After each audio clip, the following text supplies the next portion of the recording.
Welcome to our comprehensive first aid training video for Mann Lake. In this video, we'll cover essential first aid techniques tailored to our unique work environment, covering potential emergencies that may occur on the production floor, in the office, and in our shipping and receiving areas. Section 1: General First Aid Principles. Before we dive into specific scenarios, let's review some general first aid principles that apply to all situations. Assess the scene for safety. Call for help or designate someone to call emergency services. Check the victim's responsiveness. Perform CPR if necessary. Control bleeding. Treat for shock. Remember, your safety is paramount. Never put yourself in danger when attempting to help others. Section 2: Specific injuries. Now let's focus on potential injuries specific to Mann Lake. Cuts and lacerations. For minor cuts, clean the wound with soap and water. Apply direct pressure with a clean cloth. Elevate the injured area if possible. Apply an antibiotic ointment and cover with a sterile bandage. For severe cuts with heavy bleeding, apply direct pressure with a clean cloth. Elevate the injured area. Call for emergency assistance immediately. Eye injuries. For sawdust or small particles in the eye, do not rub the eye. Use the eye wash station to flush the eye for at least 15 minutes. Seek medical attention if irritation persists. For chemical splashes, flush the eye immediately at the eye wash station for at least 20 minutes. Seek immediate medical attention. Crush injuries. For crush injuries, do not attempt to move heavy objects off the victim. Call for emergency assistance immediately. Keep the victim still and calm. Apply cold packs to the injured area to reduce swelling. Monitor for signs of shock. Amputation. In case of amputation, call for emergency help immediately. Control bleeding by applying direct pressure. Elevate the injured area. Wrap the amputated part in a clean, damp cloth and place in a plastic bag. Put the bag on ice, but do not allow the part to directly contact ice. Splinters.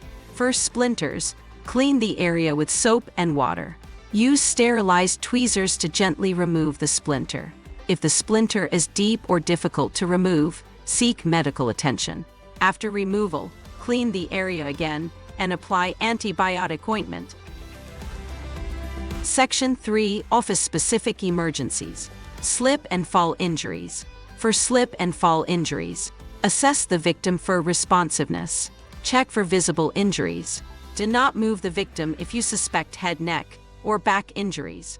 Apply cold packs to swollen areas. Seek medical attention for any significant pain or visible deformities.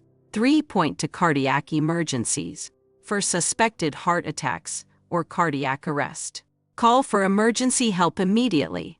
Begin CPR if the person is unresponsive and not breathing normally. Use the AED as soon as it's available. Follow the AED's voice prompts. Continue CPR until emergency services arrive. If the person is conscious but experiencing chest pain, help them into a comfortable position. Section 4: Production, shipping, and receiving area emergencies. Forklift accidents. In case of a forklift accident, assess the scene for safety and potential fire hazards. Do not attempt to move the forklift if someone is pinned. Call for emergency assistance immediately.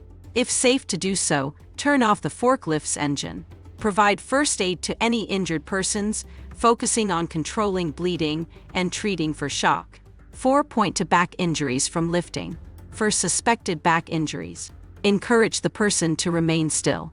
Do not attempt to move them unless they are in immediate danger. Call for medical assistance. Apply cold packs to the affected area to reduce swelling. Comfort and reassure the person until help arrives. Chemical spills. In case of chemical spills on skin or clothes, remove affected clothing immediately. Flush the affected area with cool water for at least 20 minutes. Use the safety shower if a large area is affected.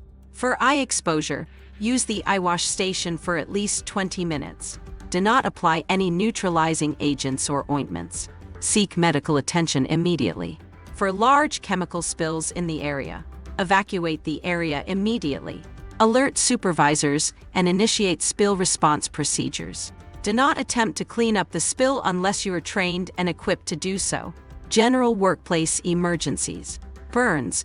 For minor burns, cool the burn with cool, not cold, water for at least 10 minutes. Cover with a clean, dry dressing. Do not apply butter or ointments. For severe burns, call for emergency assistance immediately. Do not remove clothing stuck to the burn. Cover the area with a clean, dry cloth. Treat for shock if necessary.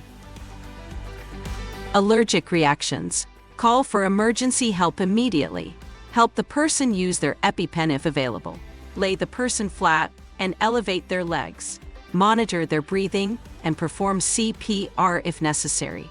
Signs and symptoms of heat stress. In our production, shipping, and receiving areas, especially during warmer months or in areas with high-temperature equipment, it's crucial to recognize the signs and symptoms of heat stress. Heat stress can progress quickly, so early identification is key. Heat stress can manifest in several ways, progressing from mild to severe. Heat rash. Symptoms: red, blotchy skin rash, usually on the neck, chest, and skin folds. What to look for: irritation and discomfort in affected areas. Heat cramps. Symptoms: painful muscle spasms, usually in the legs, arms, or abdomen. What to look for: worker experiencing sudden, intense muscle pain. Heat exhaustion.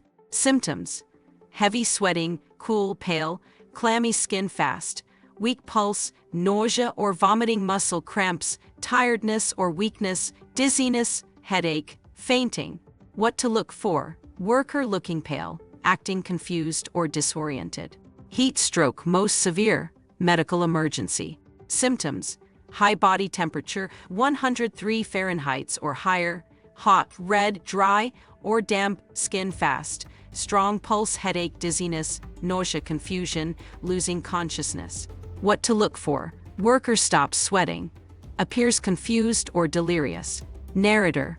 Remember, heat stroke is a medical emergency. If you suspect someone is experiencing heat stroke, call for emergency medical services immediately. Be proactive in monitoring yourself and your coworkers for these signs, especially during hot weather or in high-temperature work areas. If you notice any of these symptoms, alert your supervisor immediately and begin first aid procedures as outlined in the next section. Move the person to a cool area. Remove excess clothing. Apply cool, wet clothes to the skin. Fan the person. Provide small sips of water if the person is conscious. If symptoms worsen, call for emergency assistance. Remember, your quick action and proper first aid can make a crucial difference in an emergency. Always prioritize your safety and that of others. If you're unsure about a situation, don't hesitate to call for professional medical help. Regular training and drills will help keep these skills fresh. Thank you for your attention to this important training. For any questions about this training or safety procedures, please contact our safety manager. Section 7. Fractures and sprains. In an industrial setting, fractures and sprains can occur due to falls or accidents with heavy equipment. 7.1. Fractures. Signs of a fracture include intense pain, swelling, deformity, inability to use the affected limb. For suspected fractures, do not attempt to move the injured area. Call for emergency assistance. If the person must be moved due to immediate danger, immobilize the injured area first. For open fractures, cover the wound with a clean, sterile dressing. Apply a cold pack wrapped in a towel to reduce swelling. 7.2. Sprains. For sprains, remember RIC. Rest, stop using the injured area. Ice, apply cold packs for 20 minutes at a time. Compression, use an elastic bandage to reduce swelling. Elevation, raise the injured area above the heart if possible. Section 8. Choking. If someone is choking, encourage them to cough. If coughing doesn't work, perform back blows. Stand behind them and slightly to one side, support their chest with one hand, give up to 5 sharp blows between their shoulder blades with the heel of your hand. If back blows don't work, perform abdominal thrusts, Heimlich maneuver. Stand behind them and wrap your arms around their waist. Place your clenched fist just above their navel. Grasp your fist with your other hand and pull sharply inwards and upwards. Repeat up to 5 times. If the person becomes unconscious, begin CPR. Section 9. Electrical injuries. Electrical injuries can be particularly dangerous in our woodworking environment. If you encounter an electrical accident, do not touch the person if they're still in contact with the electrical source. Turn off the power source if possible. If you can't turn off the power, use a non-conductive object, like a wooden broom, to separate the person from the source. Once it's safe, check for consciousness and breathing. Treat any burns and call for emergency assistance immediately. Be prepared to start CPR if necessary. Section 10. Poisoning. Accidental poisoning can occur from ingestion, inhalation, or skin contact with chemicals used in our plant. If poisoning occurs, identify the poison if possible. Call poison control immediately and insert local poison control number. Follow their instructions precisely. Do not induce vomiting unless specifically instructed to do so. For skin contact, flush the area with water for at least 20 minutes. For eye contact, use the eye wash station for at least 20 minutes. If the person is unconscious, turn them onto their side and call for emergency assistance. Section 11. Shock. Shock can occur after any serious injury or emotional trauma. Signs of shock include pale, cool, and clammy skin, rapid, shallow breathing, weakness or fatigue, dizziness, nausea, increased heart rate. To treat shock, call for emergency assistance immediately. Have the person lie down on their back with feet elevated about 12 inches. Keep them warm with a blanket. Loosen tight clothing. Do not give them anything to eat or drink. If they vomit or bleed from the mouth, turn them onto their side. Remember, these first aid techniques are crucial, but they are not a substitute for professional medical care. Always call for emergency services when in doubt. Your role is to provide immediate care until professional help arrives. Section 12. Follow-up procedures. After any first aid incident, there are important follow-up steps to take. Report the incident to your supervisor immediately. Complete an incident report form detailing what happened when and where it occurred, who was involved, what first aid was provided. Restock any first aid supplies used. Participate in any incident investigations to prevent future occurrences.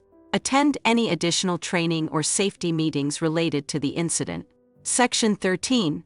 Maintenance of first aid skills. Keeping your first aid skills sharp is crucial for workplace safety. Attend regular first aid refresher courses. Participate in workplace safety drills. Stay updated on any changes to first aid protocols. Familiarize yourself with the location of first aid kits and AEDs regularly. Volunteer to be a designated first aider in your department. Section 14. Psychological first aid. Remember, not all injuries are physical. Psychological first aid is important after traumatic incidents. When providing psychological first aid, ensure the person is physically safe. Approach calmly and introduce yourself. Offer practical support and information. Listen attentively without pressuring them to talk. Encourage them to connect with loved ones. Provide information about coping and support services available. Final thoughts, 1 minute. Your quick thinking and proper first aid can make a crucial difference in an emergency. Remember these key points. Safety first, your safety and that of others as paramount. Call for help early. Stay calm and reassure the injured person. Only provide care within the scope of your training. When in doubt, wait for professional medical help. Thank you for your attention to this vital training. By being prepared, we create a safer workplace for everyone. Remember, in an emergency, stay calm, act quickly, and work together. Your knowledge and quick action can save lives. If you have any questions about this training or safety procedures, please contact our safety manager. Stay safe, stay prepared, and look out for one another. This concludes our comprehensive first aid training video.